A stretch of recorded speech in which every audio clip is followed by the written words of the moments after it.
Oh yeah, I need that. I really hope it doesn't, like, me in the process.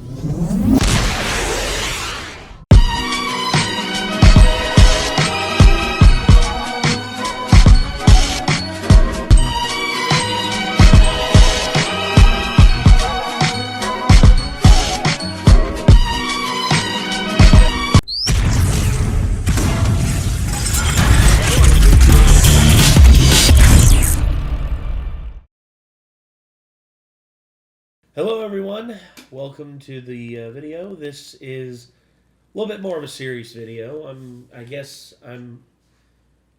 Yeah, there's no way around it. There's a lot of drama going on right now, and it concerns reaction channels. Specifically, like, a certain type of reaction channels and reaction streamers as well. Because my whole deal with reaction channels, I've said it in the past that I don't like the channels that just do nothing. For instance, we've had videos where I remember we were literally halfway through the video and we hadn't stopped the video once, and we just looked at each other and we were just like, is this doing anything for you? It's like, because we had no commentary. The video wasn't very interesting. Like, it was a request, so we did it because it was requested. So we literally were just like, we didn't find it very enticing, so we just moved on. We just didn't bother and just moved on from it. So yeah, I don't know what to say except for just, like, it's reaction videos for the most part are are easy content. I'll just say it. It's easy content. But the truth is, you have to make it your own content in a lot of ways. So what I see xQc, I see a lot of these reaction channels out there, these channels that do reactions and stuff. And their thing is they don't really say anything, they don't add anything, and they just they just do the same points. For instance, SS Sniper Wolf, she's like, oh wow, he's running around the circle and he made it all the way to the wow. I was like, yeah, sure, okay, all right. So then there's xQc, who he's often too busy going off to take a piss in order to watch all of the videos that people are sending him. And then Hassan, mostly the same thing. And it basically, SS Sniper Wolf, what she's done is she's taken the old school model of doing reactions that Jinx used to do. Well, specifically Jinx and CJ is so cool. And she perfected it. And now she's running roughshod with it. And there's not much really we can do about it because she's one of the biggest YouTubers in the world. And I know that, well, there's nothing we can do about it, but other channels out there who have the backing, like Jack's Films, and of course, Legal Eagle, that's another one who he's going to be talking about xQc, not SS Sniper Wolf. Well, the war on SS Sniper Wolf, that's not Jack's Films, but Jack's Films. Yeah, so I love that, by the way. Well done, Jack. So he's fighting the good fight against SS Sniper Wolf, and he's got the backing to do so. xQc, on the other hand, I guess it wasn't enough that he got his ass handed to him in a debate against Ethan Klein. For God's sakes, when you lose a debate to Ethan Klein, you know you fucked up. When you lose a debate in that fashion, you know you fucked up. As for here, Legal Eagle, I guess, is going to just tear everything apart. And yeah, and he released this 3 days ago, so I'm just gonna put it out there. We're just gonna see what Legal Eagle has to say, and I guess take in what he has to say and find out what the legal precedence is on a lot of these things. So here we go. Legal Eagle, the floor is yours.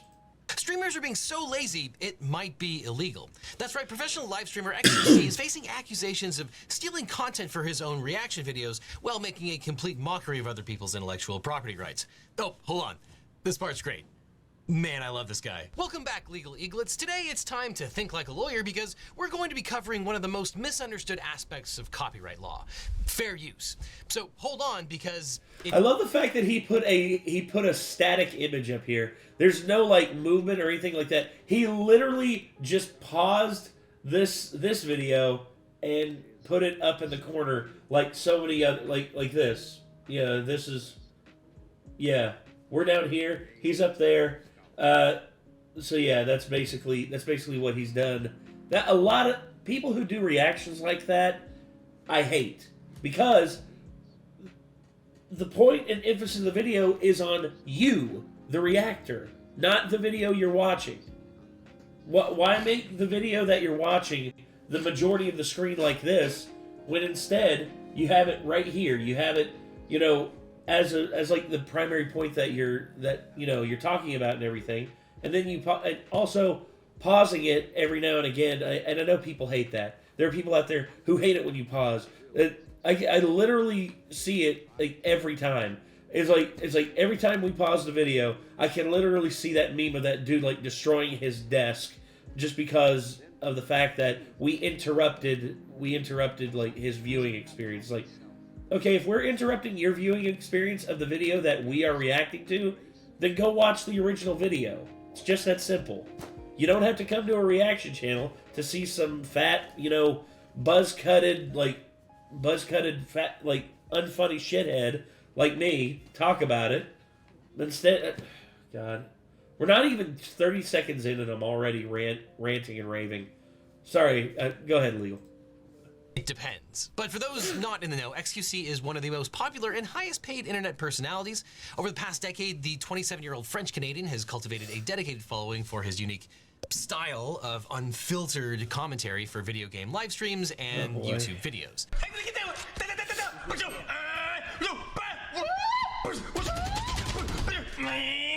Now, xQc's most recent controversy kicked off when he uploaded... Oh boy. Yeah, xQc, the thing with him is, ever since he basically fell out of the Overwatch community, he's been doing everything to try and maintain himself on the platform. And that's literally just him sitting there, just, albeit sometimes he can be entertaining, but there's a line of entertaining where it gets too annoying, and he passes that more often than not. That's why I don't really watch him. A video to his YouTube channel showing himself reacting to another creator's video on the JFK assassination. About to return to ground level, given spotted Oswald approaching. But while reaction videos typically involve lots of pausing and constructive commentary on selected clips, xQc's video is almost exclusively just him watching the entirety of another person's 90-minute video. This triggered with him down in the corner, with him like this. Wow, that is so interesting. Wow. This guy right here knows what he's talking about. Matter of fact, let's do this xQc mode. Here we go. An influx of backlash from other YouTubers who accused xQc of free riding off of another creator's hard work, all while reaping financial rewards via clicks and ad revenue. xQc is saying next to nothing. Hi, Rich. Oh, God.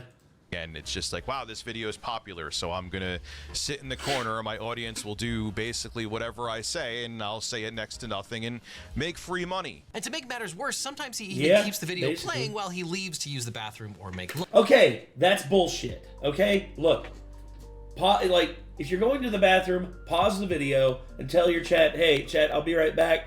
Yeah, keep yourselves entertained for like the next little bit. I'm sorry, but I'll be right back.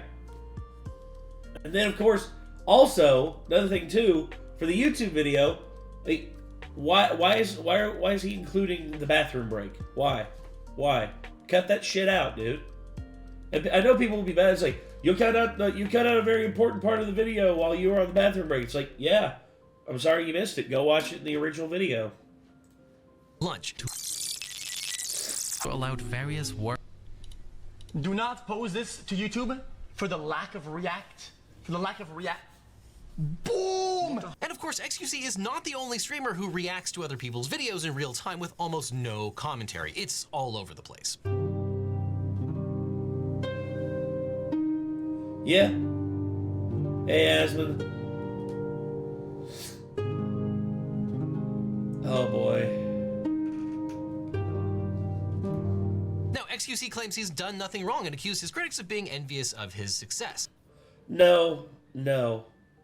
Of course, that's what they always try to do. Oh, it's all the haters out there. The haters, they don't like the fact that I'm successful and this and that and blah, blah, blah. It's like, no, dude, you're not addressing your criticisms. Here's the thing. We've had criticisms levied against us. You know, the fact that, you know, I'm fat, which, not really a criticism, but I hear you. So I'm going to be actually shaving off my fat in a live stream later today. Yeah, that's right. I'm going to be getting out a razor blade and live on YouTube. I'm going to be shaving every bit of fat off my body, you know, to address the criticism of me being fat. That's a joke, by the way. Don't take me seriously on that. But we've had people levy criticisms against us for inaccuracies with our commentary, inaccuracies with our historical context, and also inaccuracies with our understanding of the content in which we are reacting to. And we have addressed that, and in a lot of ways, we have tried to be better on that, and also, we've also tried to, like, pull back on trying to do things where it's like, if we don't know what we're talking about, we'll try and, like, keep our commentary in like the wheelhouse of what we do know versus what we don't know, and instead just make guesses or try to make educated guesses. Educated, right? Now, as a YouTuber who has produced my own share of reaction videos and had their videos reacted to by others, this is an issue that is near and dear to my heart, and more importantly, my wallet. And the transformative nature of fair use is one of the most misunderstood areas of the law on the internet. So today, let's take a deep dive into one of the most heated debates on online content creation and fair use that's happening right now. Now, Felix Lengyel, better known as xQc, has spent nearly a decade building a devoted online following as a former top-ranked competitive Overwatch player turned streamer and content creator. And on the live streaming platform Twitch and now Kick, xQc regularly chats with fans, hosts reality shows, and broadcasts himself playing video games. And on his YouTube channel, xQc makes general videos on a variety of topics, including videos of himself reacting to other creators' content, and often re-uploading his live streams. Now, xQc is no stranger to controversy, and if anything, he revels in it. He's been historically suspended from Twitch for various reasons, ranging from a copyright strike for live streaming the Tokyo Olympics. That's true, yeah. 5-hour Twitch ban. He was only banned for 5 hours. It's because he's a money-making machine. He was a money-making machine for Twitch. To an incident where he uploaded a brief clip of two gorillas mating. I remember that. It was just like, I literally was just like, what? It's wild. I remember like doing like the Zoidberg things, like, what is Wild Kingdom? What do you expect? Which he claims was by accident. And xQc has also blurted out homophobic, sexist, or otherwise bizarre comments during live streams. But ironically, the famously outspoken xQc now finds himself under fire for the things he doesn't say during his reaction videos. Now, most recently, xQc kicked the hornet's nest on July 24th, 2023, when he posted a video onto his YouTube channel titled The Kennedy Assassination, xQc Reacts to Lemino. But xQc's video is not so much a reaction video as it is mostly just him watching an entire 90-minute JFK documentary in silence. A number of YouTubers accused xQc of stealing the content of a fellow creator while providing almost zero commentary that would make the video his own. Also, another thing too, I see what he's doing. He at least puts the channel name in here that he's reacting to. I go a step further, and whenever I do a reaction, I always leave a hyperlink in the title of the video. That way people can click on it and people can literally just like get it to where they can go to the original channel. And I also leave the original link to the original video in the comment section, or in the, not in the comments, but in the description, sorry. Also, I'm distracted because,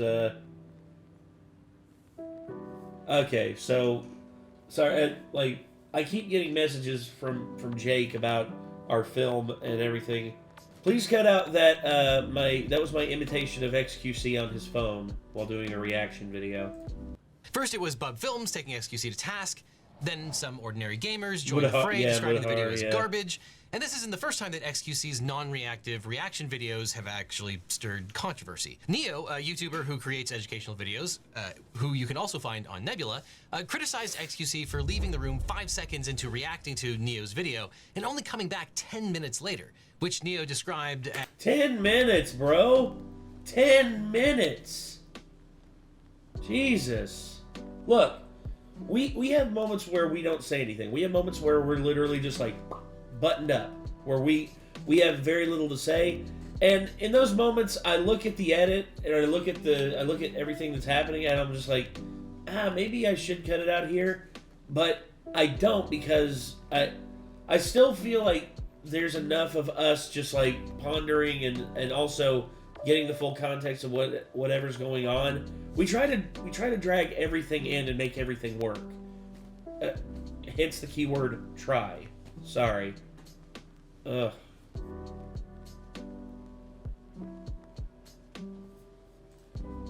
as xQc, quote, making a mockery out of the fact that he is not reacting. He also provided a graph showing that there was no viewership boost for Neo during and after xQc's broadcast. Unfortunately, that does happen. And I think for the larger channels out there, yeah, it's a weird thing how that works. I think that the algorithm should tie in, like, if people are reacting to something, then the original video needs to get recommended on top of that at a higher rate as well, so that other people can watch the original video, unoccluded. On the streaming site Kick, which xQc recently made a $100 million deal to join, one of xQc's first streams went south after a member of Kick staff had to jump into the chat to stop him from streaming the entirety of The Dark Knight. Yeah, okay, look. I am all about, like, watch-alongs. Like, you're sitting there and you're doing a watch-along, and you have, like, the time code of the film up on screen so that people can watch along with you.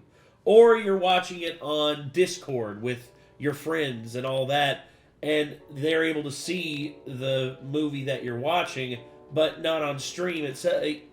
There are ways you can get around it and still be within fair use guidelines to where it's not being streamed on a platform, and thus you're putting yourself at risk. Sorry. He then found himself temporarily hidden from Kick's directory, aka shadow banned, for a second copyright violation for streaming Breaking Bad. Now, addressing the backlash to the Kennedy video, xQc asserted in a live stream that he paused like crazy and added a lot of commentary to very generous statements. Bro, I paused like crazy, added a lot of commentary. Okay, alright, hold on. He said he adds a lot of commentary. Let's check on that. So, let me know JFK.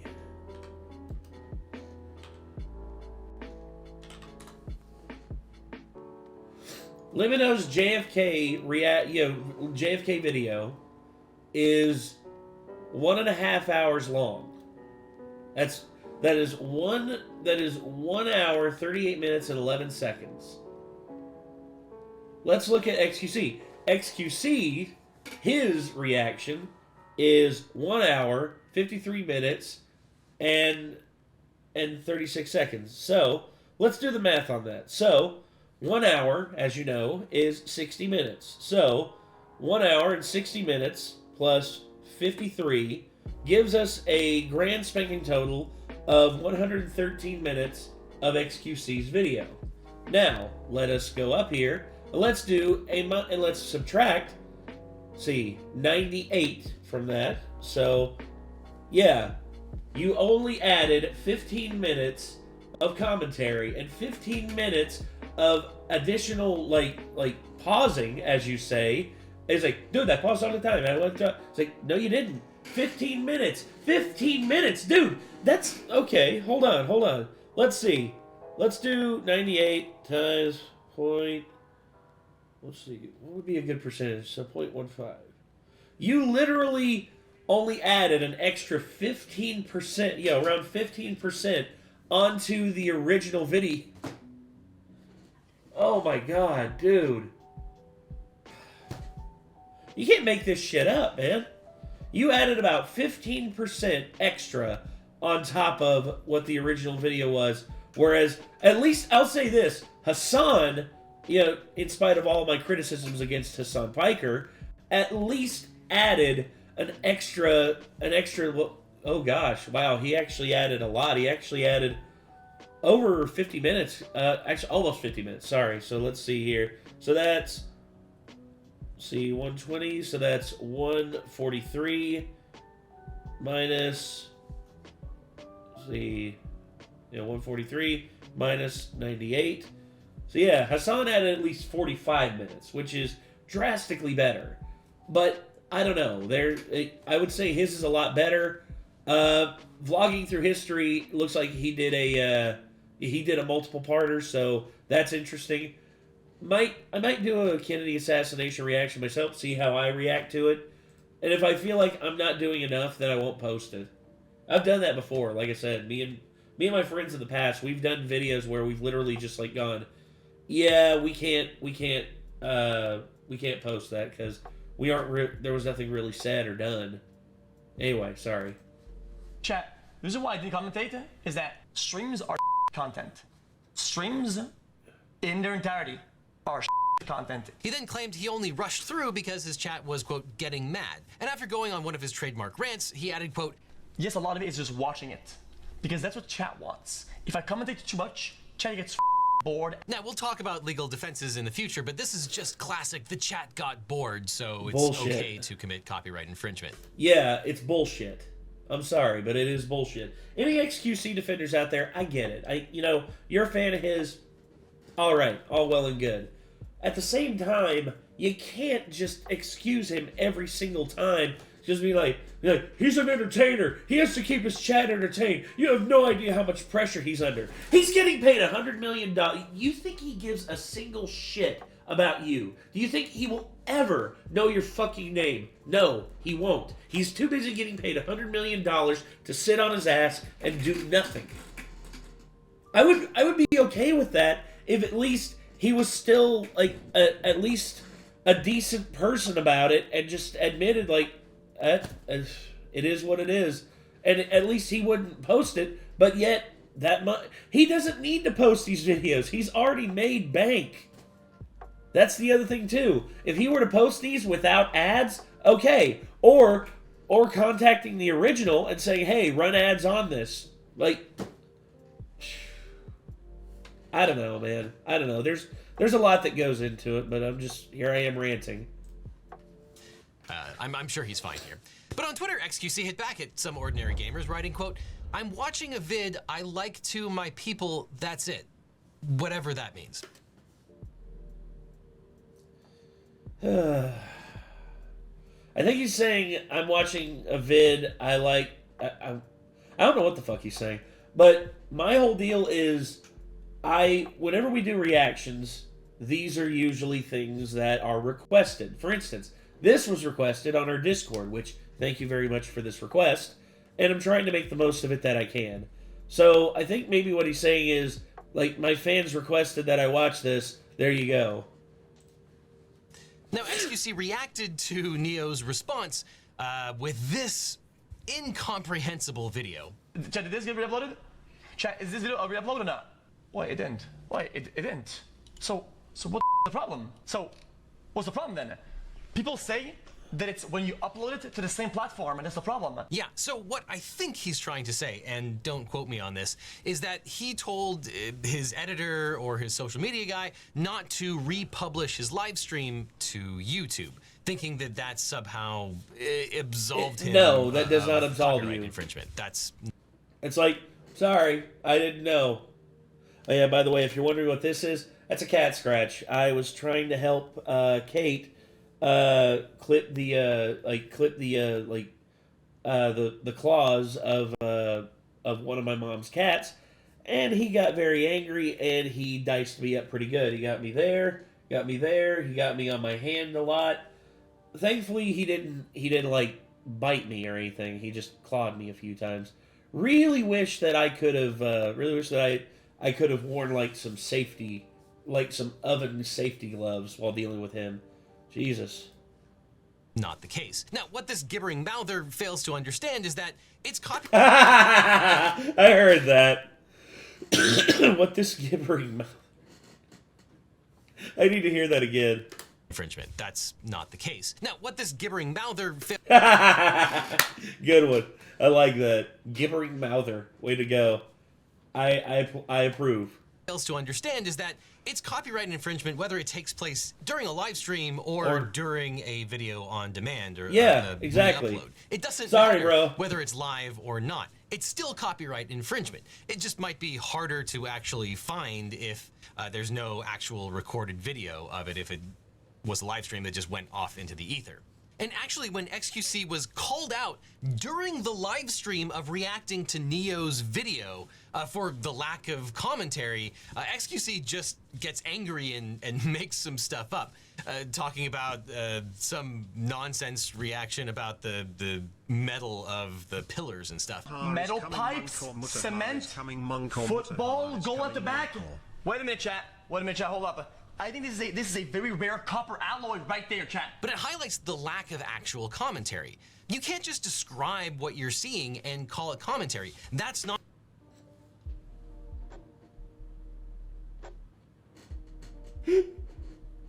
Ooh. SS Sniper Wolf be like, what? Not going to qualify. And it highlights God. the lack of anything of value that's being added and the lack of transformativeness of these reactions. But xQc described some ordinary gamers' take as, quote, unfounded criticism full of personal attacks, and asked some ordinary gamers why this triggers him so much.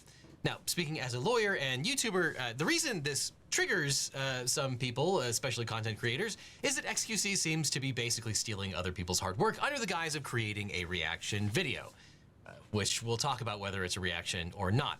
But besides the legality of it, there are a wide variety of attitudes toward reaction content in the streaming community itself. Ethan Klein, a YouTuber and co-host of the H3 podcast, has emerged as a prominent voice on fair use and one of the fiercest critics of non-reactive content creators. And on the August 7th episode of the H3 podcast, Klein and xQc debated what counts as fair use with respect to... So, Ethan mopped the floor with xQc.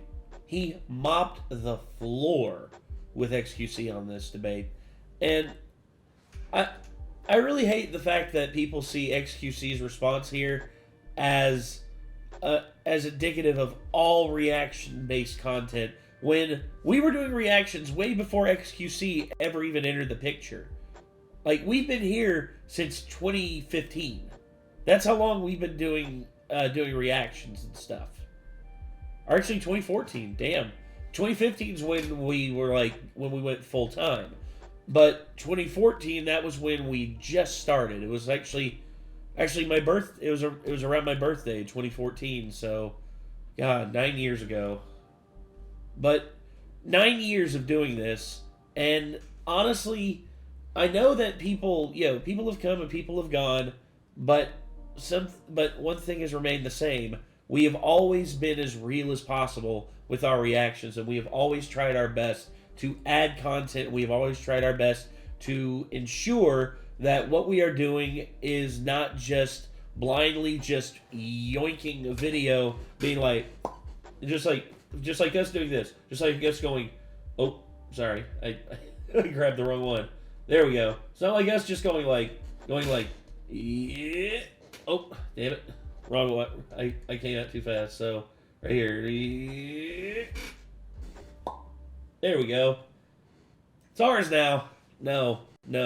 This video that we are watching is the property of Legal Eagle. We make no claims to it, and we make no attempt to say that this video that we are watching right here is ours. So that's the whole deal. I have always set on the precedent that if someone does not like us doing reactions to their content, then we will stop. Not only will we stop, we will delete all previous reactions. For instance, Joe Cat, back in the day. Joe Cat, ever since then, he's cooled off on his stance on reaction videos. But back then, he didn't want us reacting to his videos. So all of those, a crap guide to D&D videos that we did back in the day, gone. I deleted all of them because Joe Cat was not comfortable with us doing reactions to his content, so I removed them. Same thing with Smarter Every Day. Same thing with various other channels out there who've contacted us. But if Legal Eagle comes to comments on this video and says, "Hey, I appreciate what you're trying to do, but I don't feel comfortable with you reacting to my content," guess what? I will remove it. That is a solemn vow right here and now. I swear, if Legal Eagle comments on this video, I will delete this video and I will make sure that we don't react to any more of his content because he doesn't want people reacting to his content. That's how I'm doing it. That's how I've always done it. It's like if ERB, our most popular videos that we've ever done were the epic rap battles of history back in the day. We did those, and by God, they were awesome. We had so much fun reacting to them, doing commentary and just dishing all that stuff out. But if ERB contacted us tomorrow and said, "Hey, we would really appreciate it if you didn't do any more reactions to us, and also could you delete your previous reaction videos that you did to us?" It would be painful and it would suck, but at the same time, I would be understanding and I would do it. That's the truth. I would do it. But anyway, sorry. It's already 30 minutes on this commentary video, on my reaction and commentary, and Legal Eagle is still going. Sorry. Posting content.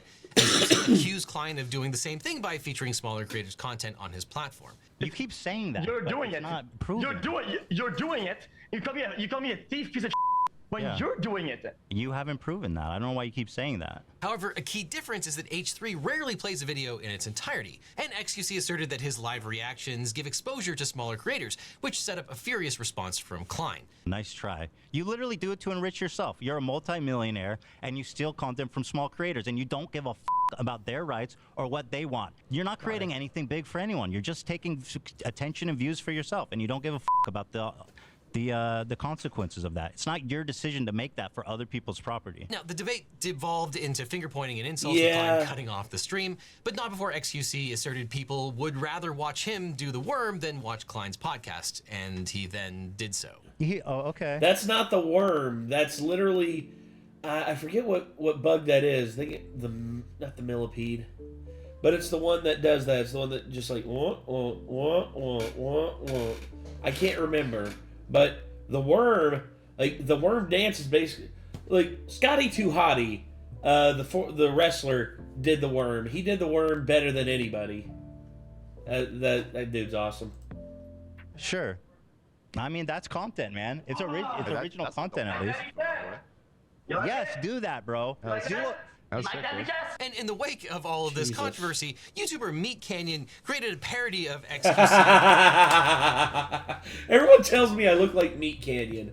Everyone tells me it's like, dude, Nate is slowly evolving into Meat Canyon. It's like, how do you know I'm not Meat Canyon? Sorry. In a video he called The Tragedy of a Reaction Streamer, in which xQc is portrayed as a Smaug-like monster, hoarding views, though, ironically, the xQc golem in this video seems to be actually more coherent than the real thing. Oh, woo! Just a backhanded comment right there. I like that. I liked it a lot. Make sure to leave a like, a click on the bell, and the thing, and oh shit, I'm doing the pose. And then things got meta when xQc reacted to the video by barely reacting. The views check maybe I could find it. And then things got really meta wow. when Meat Canyon reacted to xQc's reaction.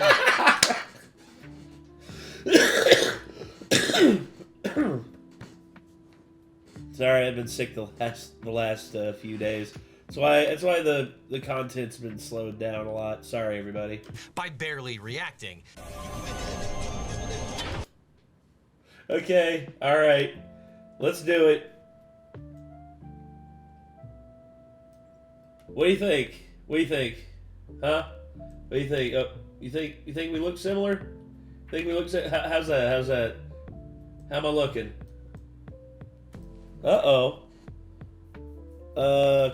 Crud. Post-production, Nate, please cut that because that was some very important information that I can't afford people knowing or getting out, because it's very important personal information. It's very close to the chest, and I can't let that get out right now, because it's some heavy stuff, and I'm sorry. But all right.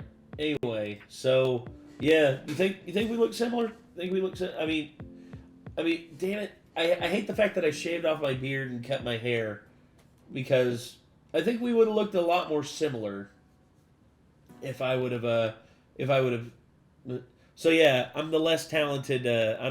I'm Meat Canyon's less talented twin brother. I guess that's what you could call me. Yeah. So anyway, let me get this back down here. Yeah, there we go. Okay, back up here. Okay, ta-da! Though, ironically, Meat Canyon's reaction is probably the one that's most likely to qualify as fair use, because under some circumstances, parody can be fair use. And if I was his lawyer, yeah, I'd argue the parody only works if he reacts to the whole thing without reacting. Copyright can be really weird sometimes. Of course... Well, it's because DMCA, I mean, it hasn't changed since 1998. Like, in terms of, like, what constitutes as fair use and all that. And the only reason it hasn't changed is because the U.S. government won't do anything. The U.S. government's just like, sort it out yourselves. It's like, there can be legal precedents for fair use that can be more fleshed out in the age of the internet. Because, keep in mind, 1998... Oh, God, I hate saying it. 1998 is 25 years ago. Oh, I'm so old. God. Copyright can be hard. It's why you need a good lawyer. But if you want a great lawyer, my firm, the Eagle Team, can help. If you or a loved one has suffered from cancer, suffered an injury or death in the family, or were involved in a car crash, we can represent you or help find you the right attorney who can. Just click on the link in the description for a free consultation with my team. Because you don't just need a legal team, you need the Eagle Team. So, link below. Now back to thieving streamers. And this is a perfect opportunity to talk about one of my very favorite cases that actually involves Ethan Klein. Now, originally, Ethan Klein found fame. Okay, I remember this. I remember the FUPA fund that, yeah, Matt Haas Zone versus Ethan Klein, or H3H3. And I remember when this legal precedence was set, I was so happy. I was like, hey, a victory for fair use, a victory for like reaction channels, especially like at the time, the best reaction channel, H3H3. Fame through his YouTube channel, H3H3 Productions, which was hosted by himself and his wife, Hila. Now, their content included sketch comedy and reaction videos that satirize internet culture, and it was one of their biting reaction videos that landed them in federal court. Because in February of 2016, Ethan and Hila posted a video mercilessly mocking the video of another fellow YouTuber, Matt Hosenside, in which his character, the big, bold guy, attempts to seduce a love interest using the power of parkour. Strong shoulders. He wrote that in, by the way. Yeah. This video is legendary, and I am glad it is still up on the internet, and I'm glad that Matt Haas is fucked off, because the dude was such an asshat with how he acted with this whole situation. And this was back when Ethan and Hila were in their prime. Dude, this was prime H3H3 days. Albeit a little bit more cringy, but actually, who am I kidding? They've always been cringy. But this was the good kind of cringe, not the sad and horrible kind of cringe that Ethan has found himself in here recently. I don't recommend that you watch this video. It is the most cringeworthy thing you have ever seen in your entire life. And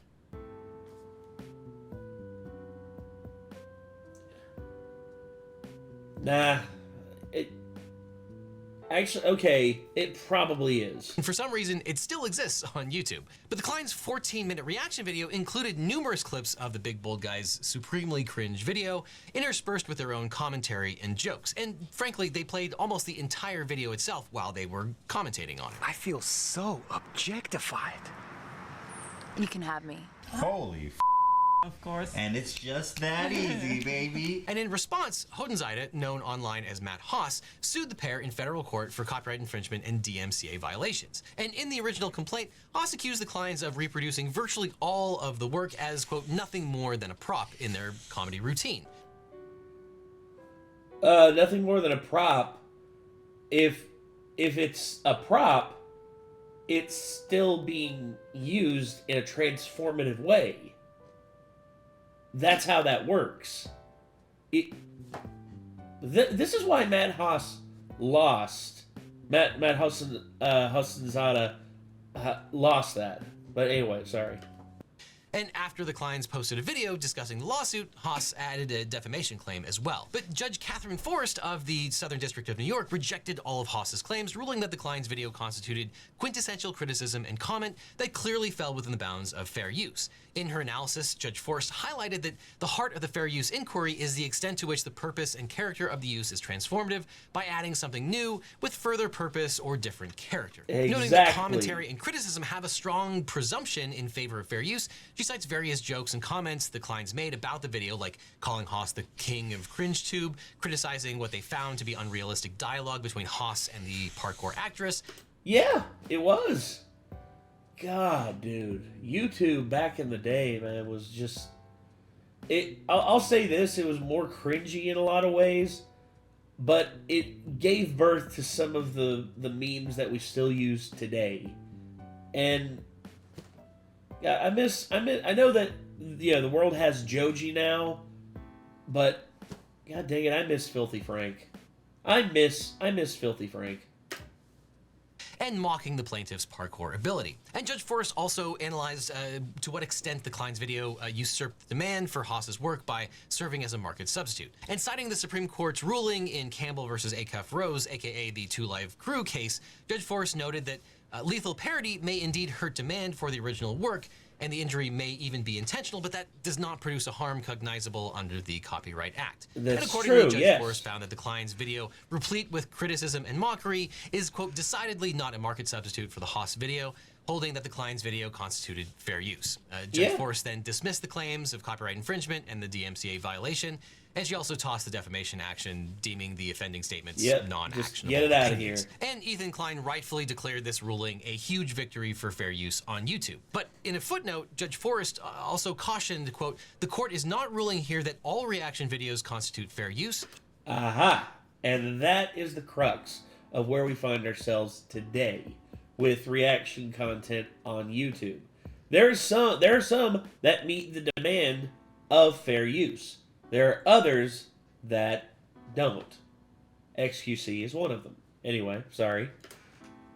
She then provided helpful guidance for why the client's video was fair use, but other reaction videos might not be. Quote, some reaction videos, like the client video, intersperse short segments of another's work with criticism and commentary, while others are more akin to a group viewing session without commentary. Now, even though this case is 70 years old now, it's a great rundown of the fair use factors, especially in the context of an actual YouTube case, which is why I cite this case in every single one of my video descriptions. Yeah, and that's true. That honestly, that is literally just for me one of like the. If anything, people will look back on that. I hope that this is upheld because it fulfills the demand of reaction videos in terms of like how we do it and how a lot of other great content like reaction content creators out there do it. Whereas, I hope that SS Sniper Wolf gets clapped by the friggin' system, and hopefully she learns to like not do the same bullshit that she's been doing. Also credit the people that you have in your that you like react to their content. Credit their content, please. And if Lemino or Neo or others decide to sue xQc for copyright infringement, I can pretty much guarantee that they'll quote from this decision to argue that xQc's videos are a group viewing session without commentary, not entitled to any fair use defense. So let's run through this analysis for what xQc is doing and figure out whether he has a fair use defense or whether it's copyright infringement. Now, fair use is a legal doctrine that allows unlicensed use of copyrighted material in certain circumstances. As an affirmative defense to infringement, fair use seeks to balance the property interests of copyright holders with the public interest of encouraging freedom of expression and the wider distribution of creative works. And while fair use is decided on a case-by-case basis, there are certain enumerated activities that are laid out in the Copyright Act as potentially qualifying for fair use, and that includes criticism, commentary, news reporting, and research. And that is not an exhaustive list. And in determining whether a particular use of a copyrighted work constitutes fair use, courts will consider the following 4 factors as codified in Section 107 of the Copyright Act. And no factor is determinative. You have to weigh every single one of them. The first factor is the purpose and character of the use, including whether the use is of a commercial nature or for a non-profit educational purpose. The second is the nature of the copyrighted work, the amount and substantiality of the portion used in relation to the copyrighted work as a whole, and the effect of the use upon the potential market for or value of the copyrighted work. Yeah, so I remember having to fill out the old forms back in the day, like the copyright, the copyright strike, like counterclaims and all that. And this was quite possibly like, having to fill this out and having to do my research on it and having to provide context on every single one of these points. I had to do that, and it was exhausting, but you know, I had to do it to like ensure that my channel didn't get taken down. So yeah, that was interesting. So for the first factor, courts examine how the party claiming fair use is using the copyrighted work. And while non-commercial and educational uses are more likely to be deemed fair, making money from the use of another's work doesn't automatically preclude a fair use finding.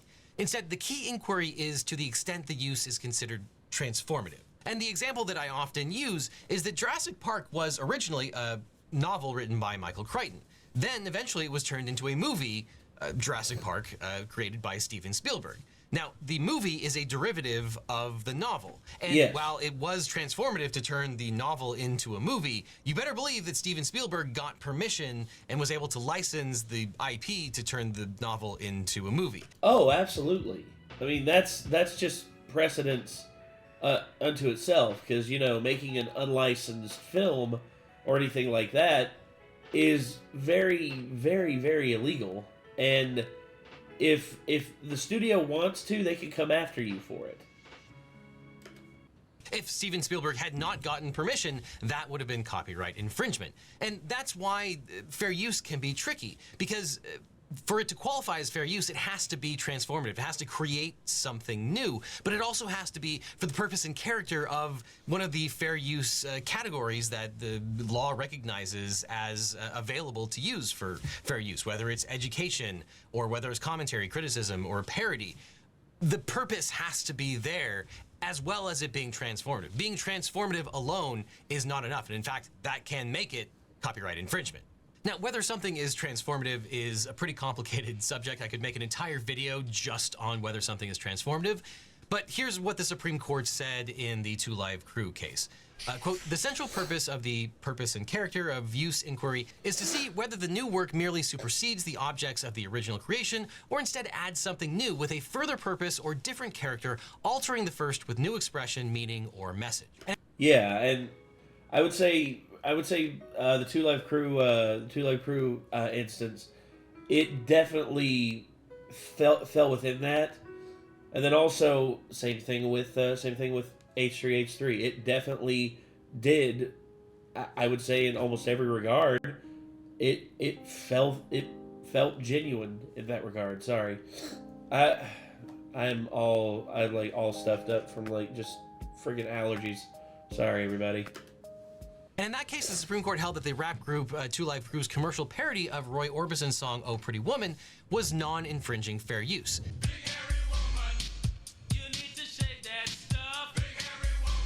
The court also found that the more transformative of the new work, the less significant the other three factors are. And as a result, the first prong has historically been the most decisive in fair use determinations. And generally speaking, you're supposed to take the minimum amount necessary to create the transformative work that you're creating. Now, parody is a little bit different. There, in an exception, you sort of need to take at least enough for people to get the joke. You have to be able to conjure up the thoughts of the original for the parody to work. But generally speaking, for fair use, you're supposed to take the absolute minimum necessary. Now, there's a little bit of gray area in terms of what is minimum and what's not, but still, generally speaking, you're not going to be able to take the entirety of a work and simply play it in the background. And this is the heart of the criticism again. I would... damn it. I know that... I want to know what point he's going to make, the overall point he's going to make here. I'm going to let him finish that. Sorry, if I'm pausing too much, I'm sorry. I just... There's a lot of stuff I want to say, but I'm afraid if I say it, and then he makes the point later, it'll make it all moot. xQc, namely that his reaction videos are insufficiently transformative to constitute fair use. Now, yes, that is 100% on the nose. I mean, everything that xQc is doing, I think you could show any judge, any jury the original video and then show the comment and show xQc's commentary alongside of it, and you would literally not have enough content there to do anything, especially if he leaves the camera and just goes to piss or go to the bathroom for 10 minutes. By the way, who takes 10 minutes to piss? I mean, it takes maybe a minute or so to do the business and then X amount of time to wash your hands. That's shouldn't take you 10 minutes to wash your hands, xQc. The second factor is the nature of the copyrighted work, which analyzes the degree to which the work that was used relates to the copyright purpose of encouraging creative expression. In short, the use of copyrighted material from a work of fiction weighs in favor of finding infringement, while taking from a factual work, likely a news item, is more likely to be deemed fair use. But frankly, the courts don't put very much import for this particular factor unless the work has never been published before. But the third prong considers the quantity and quality of the copyrighted work that was used in relation to the copyrighted work as a whole. So in other words, fair use is less likely to be found when large portions of a copyrighted work are used, or if you're taking the heart of the copyrighted work itself. So in other words, fair use is much less likely to be found when large portions of a copyrighted work are used, and you're much more likely to be able to mount a fair use defense when you only use small portions. But in some contexts, even... Yeah, it's the same with music, because there's been a long legal fight against sampling. Taking parts of the song, for instance, one of the most famous ones is Under Pressure by Queen. The bass line. Doom doom doom doo doo doo doom doom doom doom doo doo doo. And then Ice Cube using it for Ice Ice Baby. Here's the thing: whenever it was just on the come up, whenever Vanilla Ice was coming up, Queen didn't give a shit. It wasn't until the millions upon millions of copies were being sold that then all of a sudden, boom, that's when Queen swooped in and was just like, oh, that's our baseline, and we want to claim. Freaking allergies again. We want to claim this song as ours, and because of the legal precedence that was set during that, basically every case, because Queen won the lawsuit, Vanilla Ice lost, and even though Vanilla Ice, remixed it and rapped over top of it and had different bass lines and stuff included in it, and different melodies, different hooks and everything, it was still considered to be, Queen's song because they wrote the original bass line. And while I do find some credence with that, at the same time, I feel like there was still enough done by Vanilla Ice to make it completely a different song. It's like anyone out there who listens to Ice Ice Baby, who knows where that bass line is from, that's not going to be what they listen to from then on. No, they're going to go back and listen to Under Pressure because there's more to Under Pressure than just that bass line. There's David Bowie, there's Freddie Mercury, there's everything that's in that song that just makes it just so much. But yet, because of that bass line, Vanilla Ice now has to pay out, had to pay out X amount of money because of that. Anyway. Taking a small amount of a copyrighted material can render a use unfair if the selection constitutes a substantial part of the work or the heart of the work itself.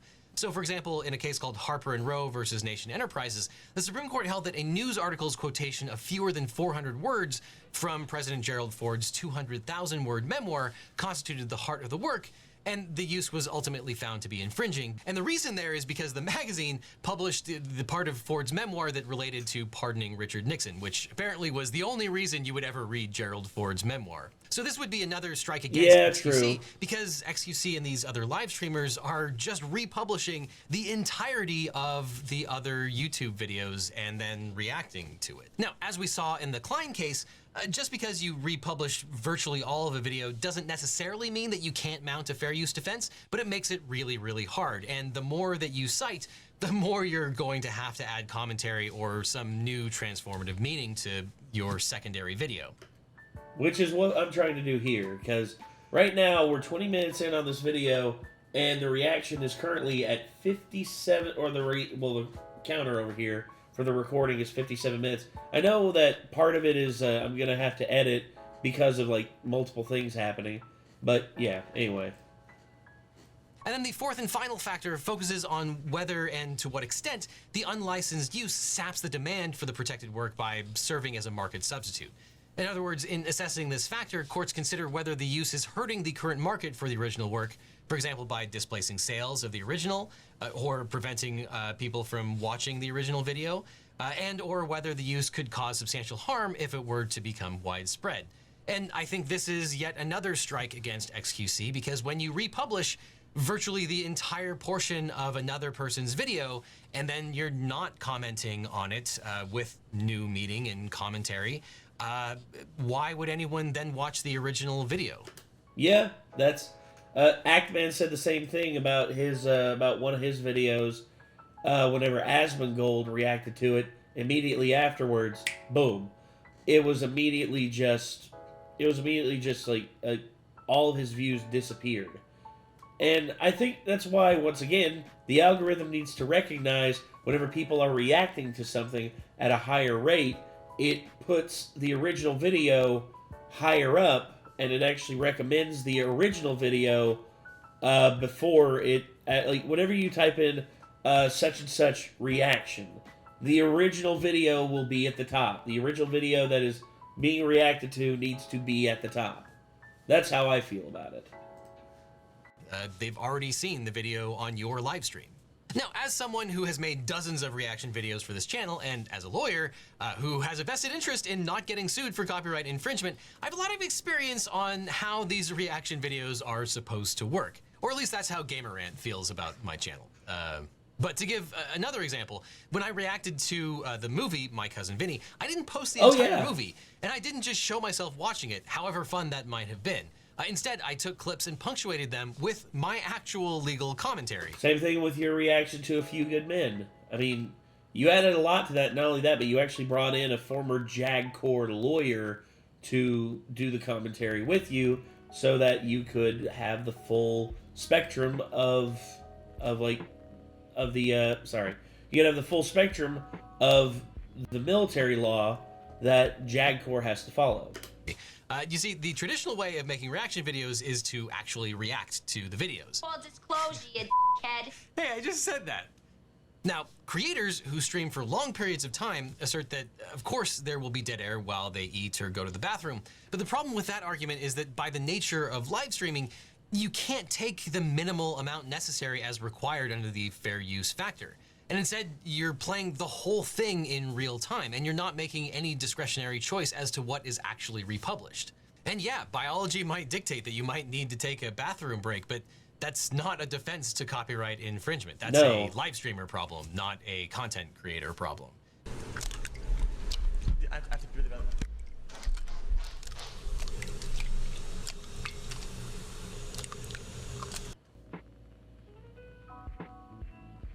Once again, Why doesn't he pause the video that he's reacting to? Tell chat, like, I'm sorry, but I'll be right back. So, yes. Because he's gone for 10 minutes. He's literally gone for 10 minutes. I would tell chat, like, hey, chat, this is something else I got going on. Here's my, here's this. Not the original video that he's reacting to, but, something else related to him.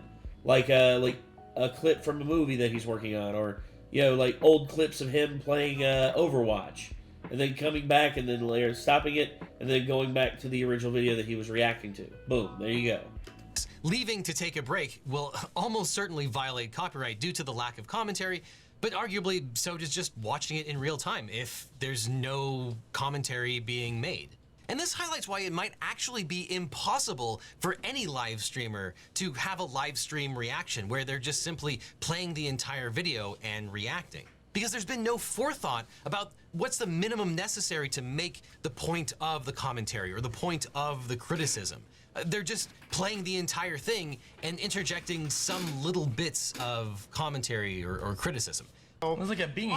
And courts don't look fondly when you use the entirety of the work. So yes, you could add some original commentary to your reaction, but if it completely displaces the market for the original, it's probably not fair use. And it's pretty obvious that once you see a video during a live stream, the way that most of these live streamers do it, you're not going to go back and watch the whole video again. Let's be honest, this kind of reaction content is extremely low effort and easy to do. Why? Because you're just piggybacking on the work of the original person. And whether xQc is in the room or not, there's an argument to be made that his borderline incoherent babbling might not even qualify as the commentary or criticism necessary for fair use anyway. Yeah, because he's not discussing the content at hand and is not providing rational thoughts on it, but instead just and check, look at here, look at this guy's tie. Look at 1, 2, 3, 4, 5, 6, 7, 8, 9, 10.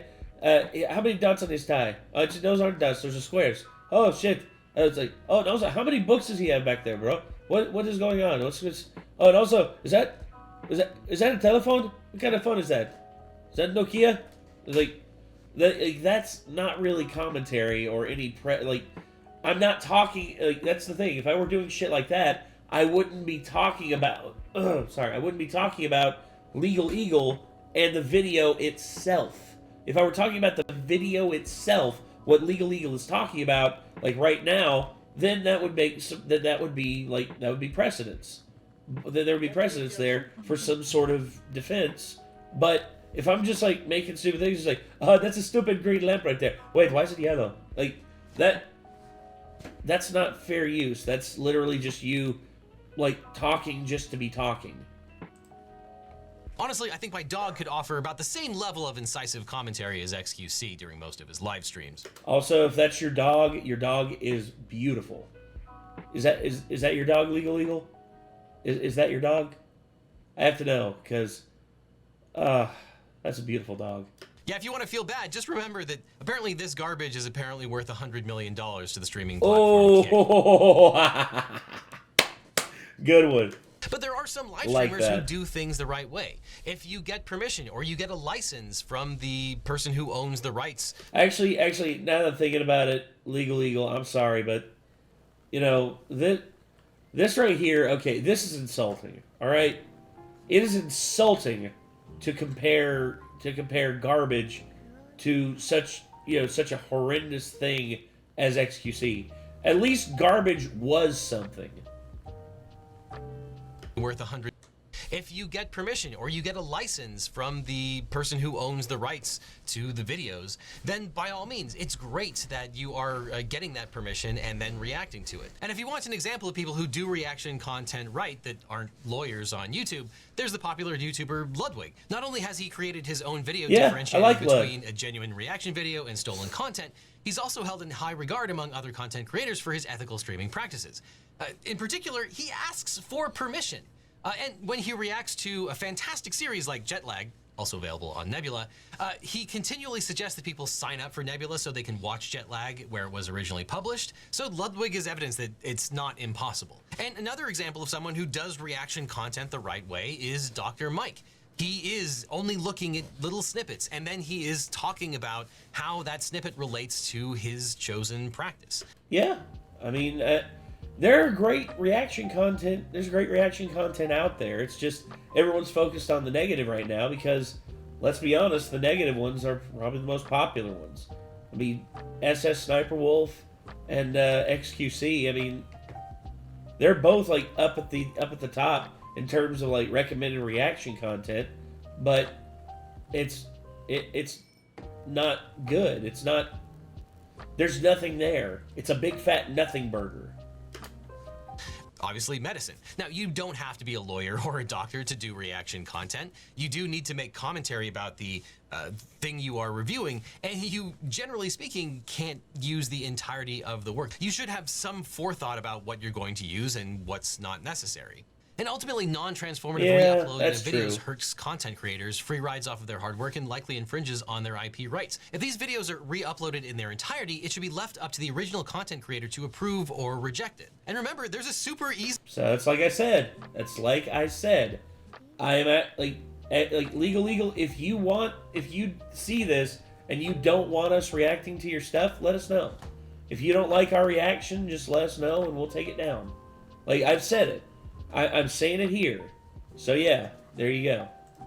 Easy way to get around this. Just ask permission from the original content creator. Though in defense of live streaming reaction videos, Hassan Abi said, quote, 90% of creators don't mind. They like it when we're watching their videos. I'm a content creator and I love it when people react to my videos. But the thing is that even if 90% of those people would agree to it... Well, here's the thing about it. Like, asking for permission, like, I would say here's the thing. Because of everything being posted on YouTube is basically... you don't have to sign up. You don't have to pay, unless you're paying for premium, which if you're paying for premium, okay. But for the most part on YouTube, there's no paywall. It's not like you're having to, you don't have to have someone's permission to watch what is being put out there. It's being put on the platform for free for everyone to watch. So my whole deal is, like, if it's on the platform to watch and people want us to react to it, we're gonna do it, and that's the thing. Like, if anyone ever finds our videos to be unpalatable, like the original artist, then we'll delete it. Like I said, that's 100%. I think that's 100% logical.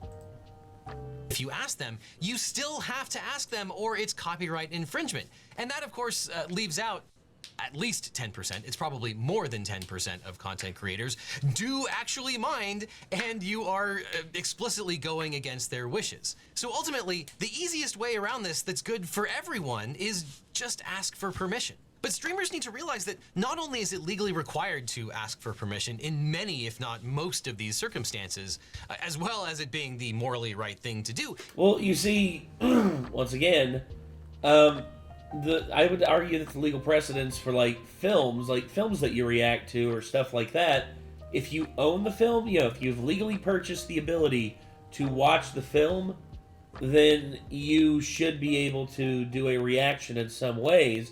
Like, I know legally you have to have owned the movie My Cousin Vinny. You didn't have, I guarantee, he probably didn't have, with that, you shouldn't have to reach out to the original, the makers of the film in order to say, hey, I want to do a reaction to this. Is it okay? There's some leeway there that I think, or at least this is what I think. I mean, I don't know. I mean, I'm not a lawyer myself, but from everything that I studied while I was studying fair use and everything like that, if it is available on the platform where the content is not, you don't have to pay for the content, then there's really nothing that can stop you legally from reacting to it. But once again, asking for permission, I mean, I'm more than happy to ask for permission, but nobody ever pays attention. Like, I've asked for permission multiple times for certain channels. For instance, let's see, I forget, I think it was Cranbershire, or I've requested multiple times from different YouTube channels if I can react to their content, and I never got a response back. And the thing is, I don't think it's from the fact that they're ignoring me. I think it's from the fact that they got a lot going on. Like, a lot of people, there's people who've asked us if they could use our content in like compilations and stuff like that. And I'm all for it. And I've made that abundantly clear. It's like, hey, we want to put your stuff into compilations. Like, okay, cool. I'm all for that. But at the same time, it's like they ask in the comment section, and I don't see it because there's just so much shit going on, and I don't have, and I mean, I can't really, I don't know, there's just a lot that goes into this. I'm sorry I'm rambling. Let's go ahead and finish up. It's also in their pecuniary interest. Someday a lawyer is going to explain the concept of statutory damages to them, and they're not going to be happy about that. Until then, you can support creators directly by getting a membership to today's sponsor, Nebula. Neo and I are not only on Nebula, but we're both co-owners, because Nebula is a streaming platform built for and by creators. And this month only, they're doing something wild. Just until the end of the month, Nebula is offering a lifetime membership. Instead of a subscription, it's a one-time payment that will get you everything Nebula offers, forever. I've seen a lot of speculation about this. No, Nebula is not going bankrupt, Linus. On the contrary, it's more successful than it's ever been. But we're offering lifetime memberships for a select few fans so that we can make even more original content. Huge productions from your favorite creators. And we're in it for the long haul. Lifetime memberships allow us to not take on outside investors. It's the opposite of a going out of business sale. It's a going into much bigger business sale. And if you're new here, Nebula offers tons of exclusive videos from me, original series from your favorite people, movies, plays, classes, and more.